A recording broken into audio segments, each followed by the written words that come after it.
consciousness and awareness, and I really appreciate that because he provides awareness to child abductions amongst other things, and has got an award from President Obama, the former President Obama, of course, and I was just so impressed by the attitudes of people and what they're involved with, as Jonathan said, the backstories here. So please welcome ManmadReva.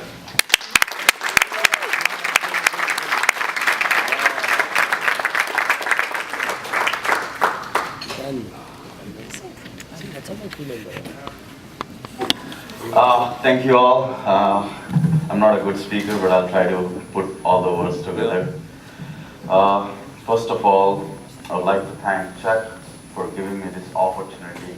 I mean, it wasn't Radhkar who was signed up last. I was the one. I finished my Ironman Maryland. After that, technically I didn't finish an Ironman, full Ironman. I did only 126 miles because they canceled the swim. So it's like I jumped from half Iron to Ultraman. So, yeah. So, rather than talking about the race, I would like to talk about the journey to the race. That's what is more important than the race. It's just like race is getting to the summit and walking around. So, my journey started I grew up in a city where they had only one pool, swimming pool, which was like 20-30 kilometers away. The first time I got into the pool was when I was 22 years old. And I tried to learn swimming. On the 4th day, I drowned in an 8 feet deep pool. And that left a trauma with me. I carried that trauma until 34 years old, when I turned 34 years. So finally decided I should get rid of my trauma. It's the fear that kills you, not anything else. Sure. So one of my colleagues, he said like, hey, we're doing triathlon. I was like, what is that? And I was like, yeah, you swim, bike, and run. Hey, I want to do, but I don't know how to swim. He was like, don't worry, I'll teach you. And it was 2.5 months away. So I said like, okay, let's try it out. I signed up with my colleagues. That was my first Ironman, not Ironman, triathlon, Miami Man. So we started training. He gave me classes for a week, and then he gave me a website called Total Immersion. I used to watch videos, go home, go to the gym, try to swim. I signed up for my first triathlon, just a practice triathlon. That was Columbus Day sprint triathlon. The race director said, oh, you can go ahead and sign up. You'll be fine. We have kayaks around, so you'll be fine. I jumped in. The water was dark. There were no lanes. Like 100 yards, I started drowning. They pulled me out. They let me finish bike and run. So that was I came last in that race. So anyway, I don't know. I've been like blabbering a lot.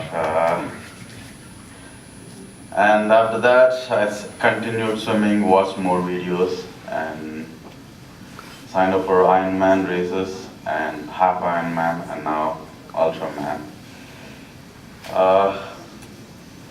That's about like the triathlon technical skills, but after our briefing on Thursday, my crew members and we all went back to our Airbnb. I decided to rent a place which is close to the swim start so that I don't lose time. I was doing all this logistics, being an architect and project manager. I was doing scheduling and logistics, and I was like, okay, this is perfect. We go back to my place, and there's a deadbolt. I tried to open it, it's deadbolt. Somebody broke in from the back. They took electronics and everything. Luckily, I went for a swim and bike ride and left my bike in the car.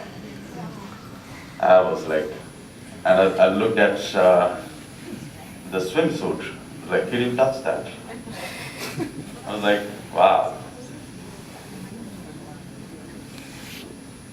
There is fear, greed, need that has infested this world. And it is there. It is very hard to get rid of that. And what do you do with that? I mean, when you're faced with these three things, your plan A goes down the drain. So that's when you get to your plan B, that is be prepared. I was very fortunate to have my amazing crew, Marcos, Jared, Vamsi, and my sister Deepa.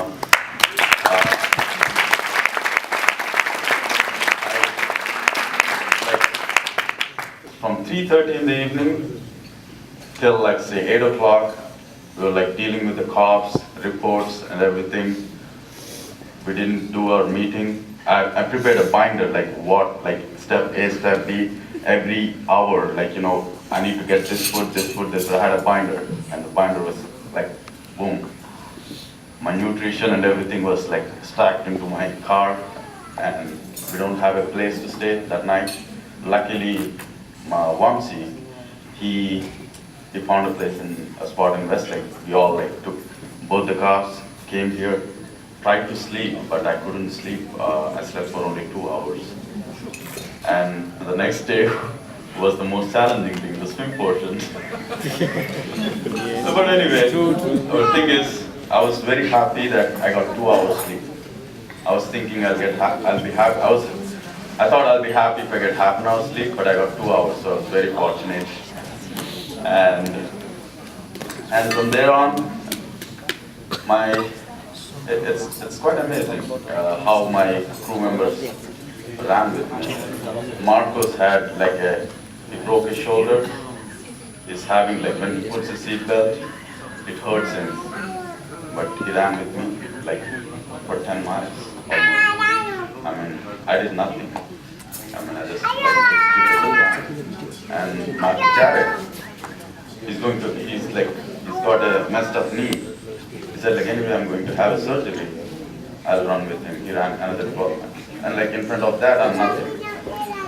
And I went through a lot in my personal life. I don't want to bore you with that. But the journey, the support system, my sister was there with me. She was just there. That's more than enough. And my brother-in-law, I remember 3.5 years ago, I was just at a stretch I could run only half a mile. And I would ask, okay, we used to plan, okay, today we'll run 2 miles, you bike next to me, I'll be running. If I'm tired, I'll hop onto the bike. So now it's just a journey. It's quite amazing how I got this far, and I'm fortunate to have this energy around me. It's all in the energy. That's how you manage the energy, and it take you places. And thanks to Boeing, and I spoke to him for 10 minutes, and that was one of the key suggestions. He has only 4% body fat, and I was surprised. How could somebody have 4%? You need at least 6% for survival. He said no, you need only 2% for your organs, and 2% for you can use that 2%, and 2% of 150 is 3 pounds, and 3 pounds is 1,400 calories or so. Oh, wow, that's good. And then I did my test, I had 10% body fat. I was damn, I have so much energy. And then my nutrition plan was perfect. Just hydrate, keep moving. And I'm here today. And thanks a lot, all of you, for listening to me. And I don't know.